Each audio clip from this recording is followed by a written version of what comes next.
맥체인 성경 읽기 192일차입니다. 성도 여러분, 우리는 자주 이렇게 생각합니다. 내가 교회에 잘 나오면 하나님께서 기뻐하시겠지. 헌금하고 봉사하면 하나님께서 기뻐하시겠지. 사람들에게 인정받는 신앙이 되면 하나님께서 기뻐하시겠지. 그러나 오늘 말씀은 우리에게 더 본질적인 질문을 던집니다. 하나님은 정말 무엇을 기뻐하십니까? 사람들은 겉으로 드러나는 결과를 봅니다. 얼마나 많은 것을 이루었는지, 얼마나 열심히 신앙생활 했는지를 봅니다. 그러나 하나님은 우리의 중심과 삶의 방향을 보십니다. 오늘 내 본문은 하나님께서 기뻐하시는 삶이 무엇인지 분명하게 보여줍니다. 여호수아 14장에 나오는 갈렙은 45년 동안 하나님의 약속을 붙들었습니다.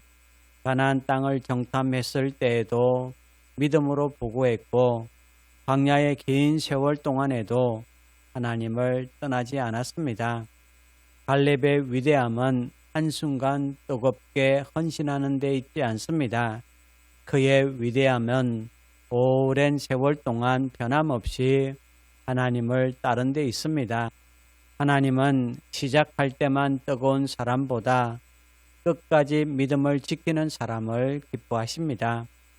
충성은 특별한 일을 하는 것이 아닙니다. 아무도 알아주지 않아도 맡겨진 자리를 지키는 것입니다. 응답이 늦어져도 약속을 붙드는 것입니다. 힘들어도 주님을 떠나지 않는 것입니다. 시편 147편은 하나님께서 말의 힘이나 사람의 능력을 기뻐하지 않으신다라고 말씀합니다. 하나님께서 기뻐하시는 사람은 여호와를 경외하며 그의 인자하심을 바라는 사람입니다. 세상은 강한 사람을 높입니다. 능력 있는 사람, 많은 것을 가진 사람, 자기 힘으로 문제를 해결하는 사람에게 주목합니다. 그러나 하나님은 자신의 힘을 자랑하는 사람보다 하나님의 은혜를 바라보는 사람을 기뻐하십니다. 경외란 하나님을 가장 크신 분으로 인정하는 것입니다. 내 경험보다 말씀을 높이고 내 능력보다 은혜를 의지하며 사람보다 하나님을 더 두려워하는 것입니다. 예레미야 7장에 유다 백성은 성전에 나오고 있었습니다. 그들은 여호와의 성전이다 라고 반복하며 자신들이 안전하다고 생각했습니다. 그러나 그들의 삶은 말씀과 달랐습니다. 예배는 드렸지만 순종하지 않았습니다. 기도는 했지만 죄를 버리지 않았습니다.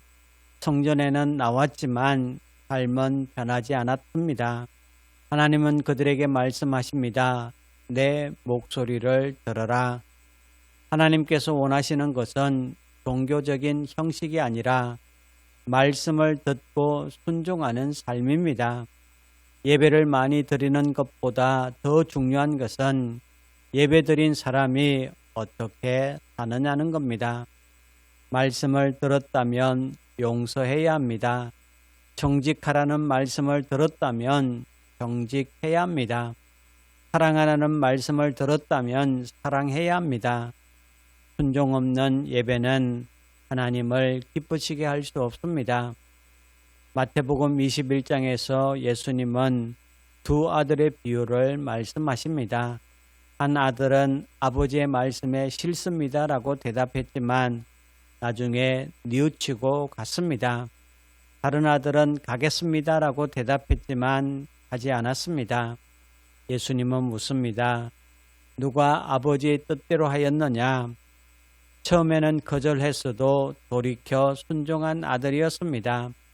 하나님은 한 번도 실수하지 않는 사람을 찾으시는 것이 아닙니다. 잘못했을 때 돌이키는 사람을 찾으십니다. 회개는 단순히 마음 아파하는 것이 아닙니다. 방향을 바꾸는 것입니다. 사랑하는 성도 여러분, 하나님은 화려한 신앙을 기뻐하시는 것이 아닙니다. 끝까지 따르는 충성을 기뻐하십니다. 자신의 힘보다 하나님을 의지하는 경외를 기뻐하십니다. 말씀을 삶으로 옮기는 순종을 기뻐하십니다. 죄를 인정하고 돌이키는 회개를 기뻐하십니다. 그렇다면 오늘 여러분은 사람을 기쁘게 하며 살고 있습니까? 아니면 하나님을 기쁘시게 하며 살고 있습니까? 사람에게 보이는 모습보다 하나님 앞에서 진실하십시오. 말보다 순종으로 믿음을 보이십시오. 잘못했다면 변명하지 말고 돌이키십시오.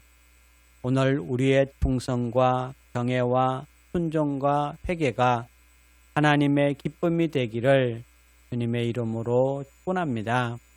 이제 오늘의 성경을 함께 읽겠습니다.